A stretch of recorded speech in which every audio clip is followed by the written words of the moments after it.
বিক্রি হয়ে যেতে পারে ইনস্টাগ্রাম এবং হোয়াটসঅ্যাপ, কারণ মার্ক জাকারবার্গ ফেস করছে anti trial trust US FTC পক্ষ থেকে। তারা বলছে মার্ক জাকারবার্গ ইনস্টাগ্রাম এবং হোয়াটসঅ্যাপ কিনেছে শুধুমাত্র কম্পিটিশন শেষ করার জন্য, যেটি ইলিগেল। যদি কম্পিটিশন শেষ করার জন্য এরকম কোনো কিছু কেনা হয় তাহলে ইনোভেশন এবং প্রাইভেসি শেষ হয়ে যায়, কারণ সবকিছু মেটার আন্ডারে চলে আসছে।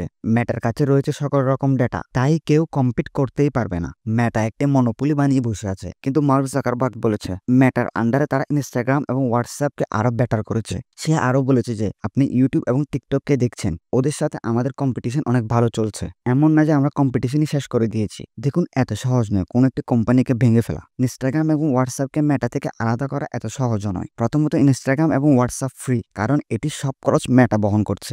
যদিও তারা এখন অ্যাড থেকে টাকা কামায়, সেটি আলাদা ব্যাপার। আর ইনস্টাগ্রাম এবং হোয়াটসঅ্যাপ মেটার এনভায়রনমেন্টের সাথে এমনভাবে জড়িত যে এটিকে খুব সহজে আলাদা করা সম্ভব নয়, কিন্তু ইম্পসিবলও নয়। এরকম আরো টেক রিলেটেড ভিডিওর জন্য লাইক এন্ড সাবস্ক্রাইব।